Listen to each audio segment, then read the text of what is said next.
All right, so it's the day of the orientation. So I'm wasting time right now because I didn't know what I wanted to come on here and talk about, but I have an hour before I have to be at the orientation. So I figured, while I'm waiting, I'll put a video up because I'm not going to have time to do anything later. So I don't know. I put up a short earlier on this channel, and I put it up on TikTok. I even made a commercial for a book on the same subject, and I put it on my Instagram. So I was playing with that. Didn't really get that much traction, but it was about how to stop overthinking, and it was 5 strategies on how to stop overthinking. And I think I probably should have brought the list over here, but really, I guess since I'm making this video, maybe I'll just make this video about the 5 different strategies that you can use to stop overthinking.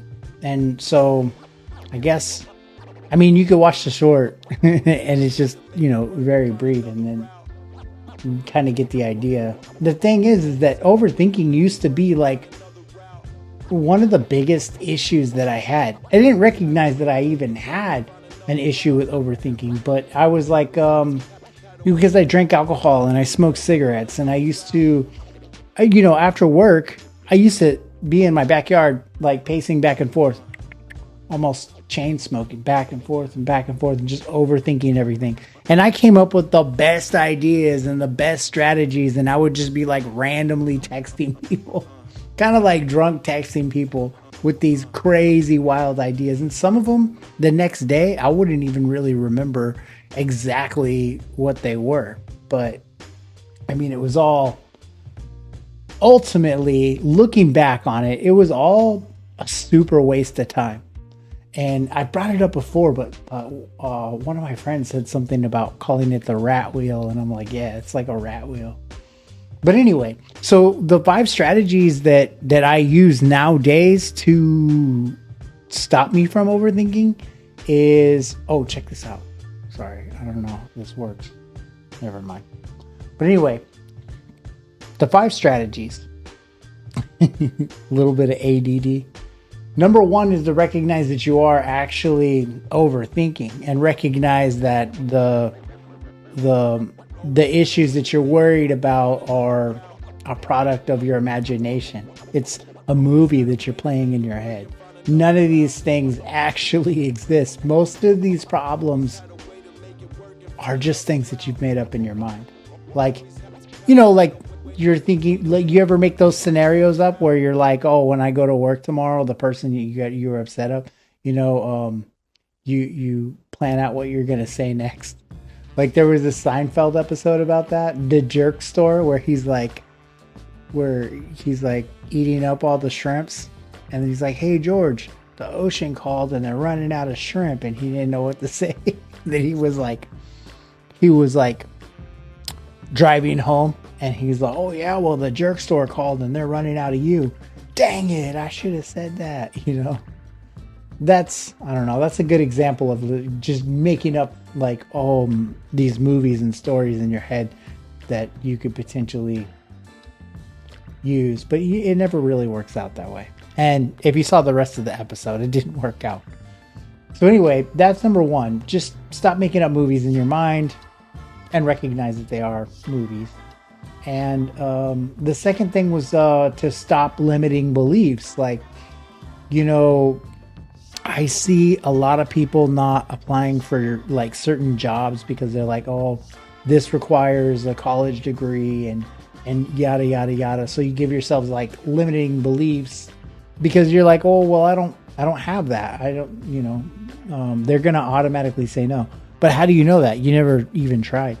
I worked for a drugstore. I'm not going to say their name, but I worked for a drugstore as a store manager, and it required a college degree.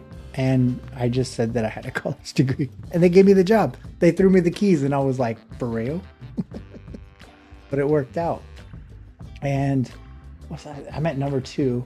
So number 3 would be to I guess relax and pay attention to time, and realize that things like I'm not late yet. If you're about to be late, maybe, but you're not late yet. So focus on the present, focus on the here and now, and recognize that you can't change the past and you can't predict the future. So what is that? So number 4 would be to number 4 would be, man, what was it? Number 4, sorry, I'm brain farting. Number 4 would be to fact check exactly what's happening. Like if you're like thinking about scenarios that are about to happen, think about the likelihood of that actually happening. Think about the worst case scenario, think about the best case scenario, and how likely any of those are. And just really fact check it. Like, are you going to get attacked by that dragon? Oh, wait a minute, dragons don't exist, so that's probably not going to happen.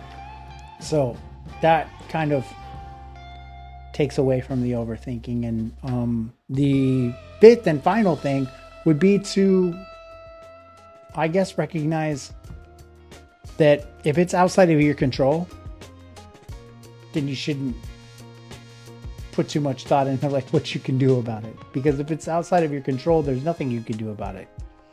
And just focus on everything that is actually in your control, and bringing yourself back to the moment. Stop playing movies in your mind, but just recognize if it's not in your control, it's not in your control. But the best things for me that has always worked when I catch myself overthinking is the number 1 thing, recognizing that these are movies and pulling myself into the moment. Those are the 2 most popular, most important things that have always helped me out to stop overthinking. Right now, I'm waiting to go to this orientation, and I have no idea what's going to be there, what it's going to be about. They gave me a list of things to bring, and old me would have been overthinking everything. New me is like, okay, we'll see what happens when we get there. And honestly, because it's so unpredictable, it's a little bit more exciting. I mean, I'm ready for anything, so bring it. Let's go. Anyway, just thought I'd drop that in real quick. Hopefully it helps somebody. Thanks for sticking around this long.